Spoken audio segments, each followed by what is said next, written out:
Columbus today. There was snow flurries this afternoon. The wind has been like 10,000 miles per hour. And last night for an hour, the tornado alarms went off downtown. I'm like, downtown? That never happens. I'm gonna show you a picture of the storm last night. So I'm dramatically wearing, you know, a hat and a sweater. It's nice. It's nice actually. I feel very cozy. Today I want to talk about playtesting.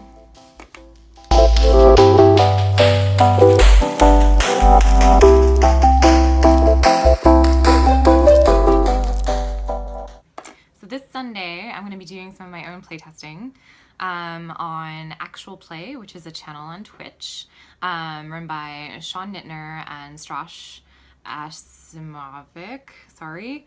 And yeah, I'm going to be playtesting my game Sync, which is a cyberpunk, non-violent, activist, feels-focused game, which I'm pretty stoked about personally. I'm a little nervous because I've never playtested something online live before, but I think it'll be good. It'll be kind of a different venue for playtesting something that I've been playtesting for 2 years. Which I don't think is a bad thing, by the way. I've learned a lot from all of my playtests, and it's not the playtests that are keeping me from moving on, but it was some other things that I talked about before that I was kind of just like still working on, that I had hit a block on and just hadn't come back to for a while. So now I'm coming back to it.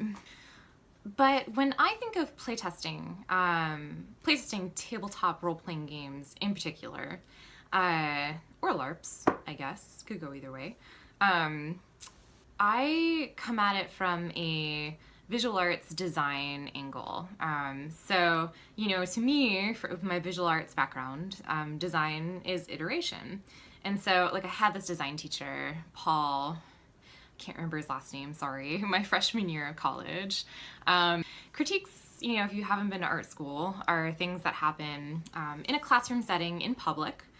Everyone will hang up their work, and then we'll kind of go around to each piece and give critical feedback on it, what we think is good, what we think is bad, what we think should change, and, you know, the specifics of that, basically. And so usually, you know, this type of critique is super useful. If like, there's some kind of consensus, if like 3 people think that something is weird with your piece and they all say it's the same thing, it is likely true. Especially if you're trying to communicate something, right? Like if they can't understand what you're communicating, if they all recognize that something is kind of weird there, then you probably want to look at it again. Anyway, so Paul had this infamous project every freshman year. It was a secret project. And what he would do, which was kind of mean, to be fair, he would have us create something, and, you know, we'll do this critique. He would be like, okay, cool. I've heard everyone's feedback. I think it's all valid. Now go back and do it again. So he'd want you to start the design project from scratch. And he did this for 4 weeks, 4 consecutive weeks. He would say, that's great. I think you did a good job. Do it again. And, you know, this was kind of a cruel way to teach his lesson that the first thing that you make is never the best. You know, it might be a great idea. You might be fantastic at whatever medium you're working in. You know, you might be communicating all these really cool things in it, but it is just like the birth of that idea. And in order to really get something that is complex and beautiful and meaningful, you have to work on it longer. Like a week is not enough. You have to spend time and effort and energy, you know, basically iteration, doing it over and over again, tweaking this part and that part, and taking what you learned from doing it the first time and applying it to the third time in order to make something that is truly magnificent. And, you know, by the 4th week, everyone's pieces were better than the first week because we had been working on it for longer. And so I think you can take this design lesson and also apply it to tabletop role-playing games. Like, the more you iterate a certain idea, the better it's going to get. You should not iterate forever. you also have to know when to stop. And for a lot of people, that's very hard. It is hard for myself. I talked about this, in one of my first videos that I put up on YouTube when I was trying to finish A Cozy Den, that game that I just recently made. And I wasn't, there's always things that you're unsure of when you're finishing something. There's things that could be better, but are done for that project, right?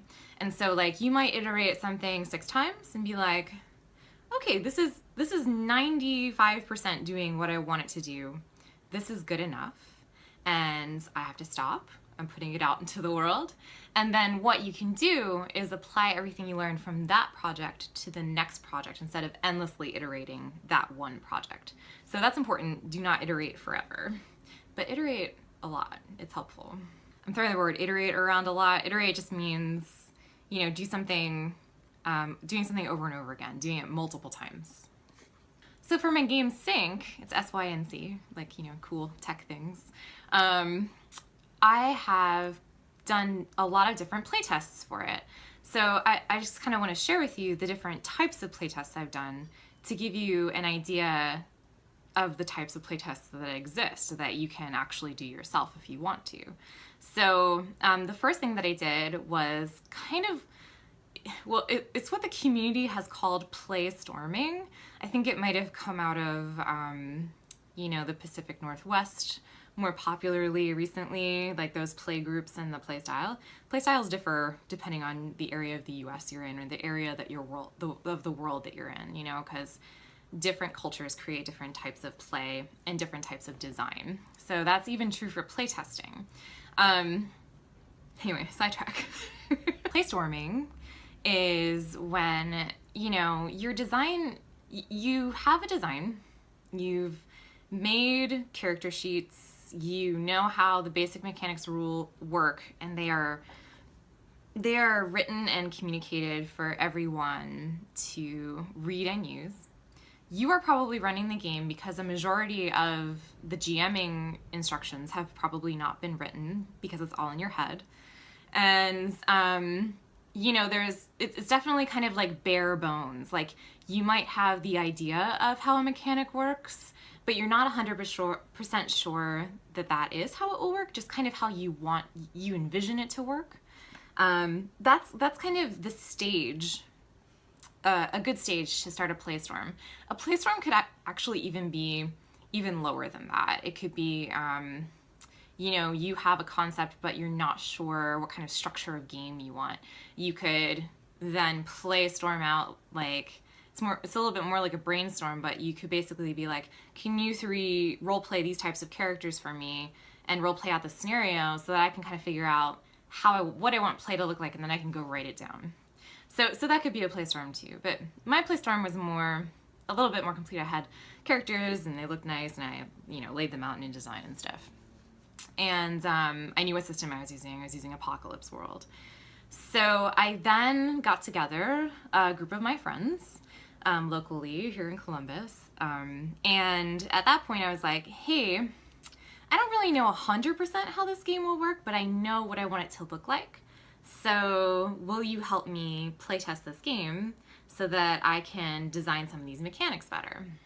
And so what would happen is that I would run a game for them, and if a rule issue came up that we weren't sure what to do with it or what type of mechanic to use or how to resolve it, we would maybe pause the game and talk about it in the moment, or maybe we would just hand wave it and write it down for later, and then kind of go over feedback at the end of the game, just so we didn't interrupt our good time, so we could still have a good time while also playtesting, basically. And often that is a good strategy if you are playtesting, to ask for advice at the end of the game instead of interrupting play. So that was kind of a playstorm. So after each session, when those issues came up of, oh, that wasn't what I thought it would be, or oh, I need to fix this move, I would just do it, and then before the next session, and then I would try the new one in the next session. And my friends gave me some excellent ideas and excellent feedback because they have design minds and are kind of used to giving feedback on games. And even, I think there were maybe 2 people in the group who hadn't really playtested very much before or at all. And that kind of advice is great too, because there's going to be people playing your game who haven't played something like that before.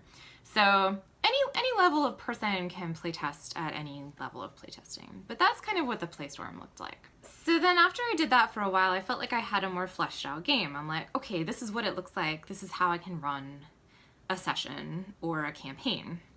And so then from there, I took it to conventions.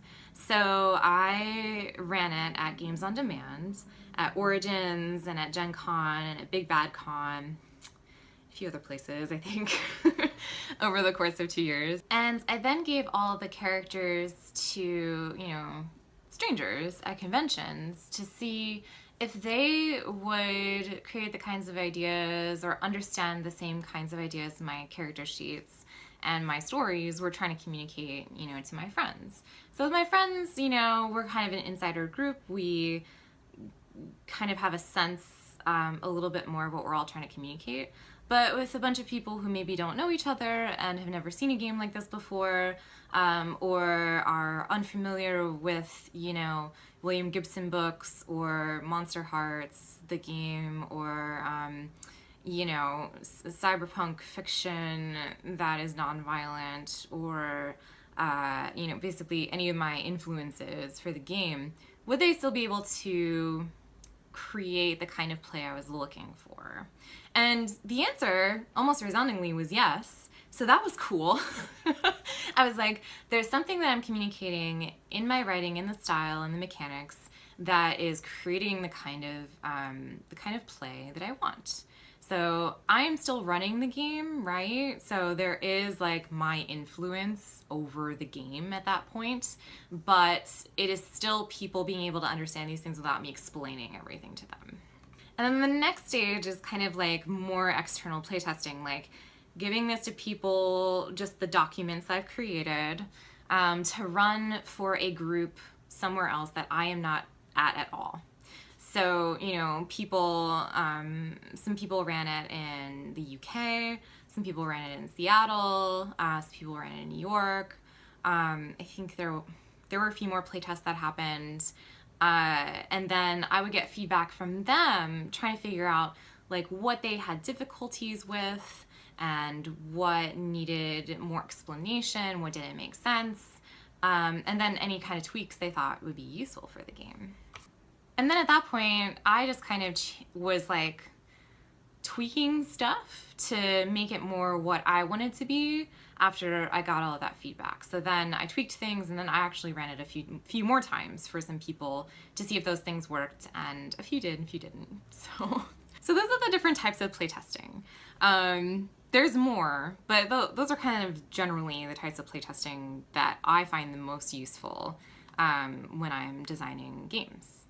Some games I will do more of this type of playtesting for than others. It kind of depends what the game is, how big it is, how complicated it is, basically. But I think it's useful to do some type of playtesting no matter what game you're making, just to kind of make sure it works. It's text, so the media is different from what you're doing. It's really cool that we have Twitch now, so we can actually watch people play games to learn them instead of reading about them. Because translating stuff from words into acting and rolling dice doesn't always make sense. So another thing you want to think about when you're playtesting is structuring how you want to get the feedback. So you can ask for general feedback, like, what did you think? What are your first impressions? Just tell me without me saying anything as a creator what your thoughts are. So that's one approach. You can also ask for specifics, something like, hey, I'm not sure how my relationship mechanics are working, like if I like them 100%. I kind of want to tweak them, but I'm not sure how. Can you pay attention in your game to the relationship mechanics and then give me feedback on what you think is working and what isn't? So that's more specific feedback you could ask for. I think this is the best type of feedback. All these are good depending on what you need, right, for your game. there's something called the sandwich technique, where you basically give feedback. Oh, the sun is really bright. Where you basically give feedback kind of like a sandwich, and like the sandwich is made up of something good about what you've just done or looked at or whatever, something you think needs improving, followed by, again, something good or a suggestion of how to improve it. So you're basically sandwiching potentially negative feedback with good feelings. And this helps every creator, no matter like how sensitive you think you are or aren't to feedback. Like, I think it's always hard to hear difficult or negative things about stuff that you made. So this is a good thing to ask of from your playtesters, like, hey, could you give me feedback this way? Or the glare. And finally, you want to think about when the playtesters are giving you feedback. If you are, and where. So like, if you are running the game for them, you can, I think the best way to do it is say, hey, please pay attention to these things. If something comes up, write it down. And then let's talk at the end of the game. We can all debrief together and go over, the feedback and what we felt, and you can tell me everything, that you wrote down. If you are sending the playtest out to people, in the world, then you can actually send along a sheet that has specific questions they could answer to give you playtest feedback. Or they can email it back to you, or they can fill out a Google Docs form, so that you get the type of feedback that is useful for you. Like, maybe you've heard a million times, one piece of feedback and you prefer not to get it again. Ask different things because you're working on that thing, but that's not what's relevant to this playtest. So think about prompting people with the types of questions and the types of feedback you need for that playtest in particular. Playtesting is also a good way to check the UX, basically, of your game. Like, can someone easily read what you've written? Is it accessible? Have you written too much? Have you written too little? Can someone who doesn't have a lot of time pick this game up and play it, or is it for a different audience? All those, does the character sheet have everything on it that you want people to see readily and easily, instead of having things hidden on the back or in a different place? So like, even visual design elements are good things to analyze in playtests. Those are all things that you can look for and that playtests can help you with. And I think this is the most important piece of feedback about playtests.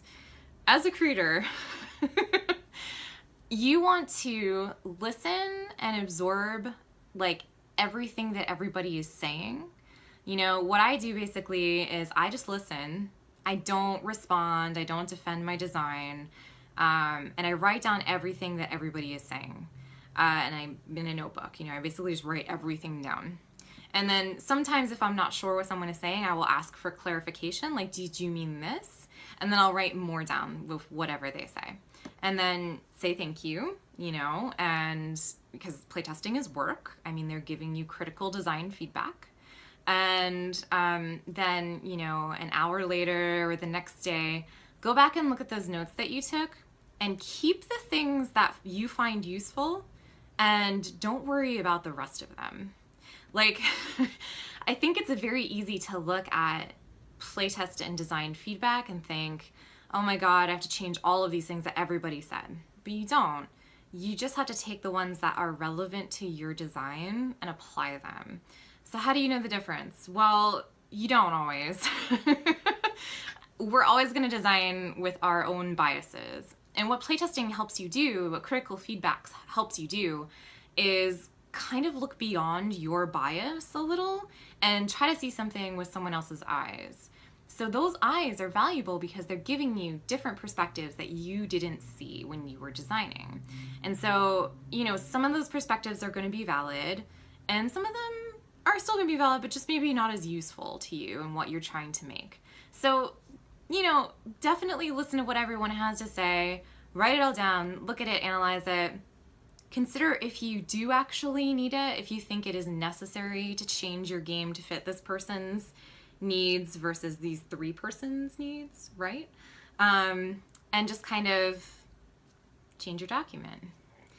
So with my sync game where it's at, the playtest feedback I'm looking for through this online game is gonna be like really tightening things up. Like, it is mostly designed. I mostly know how it works. But there's like these nitpicking things, like how do backgrounds work? Do they need a mechanic tied to them? You know, is this move as written? Like written as perfectly as it could be? Or could I phrase it slightly differently to make it more clear what I'm trying to say?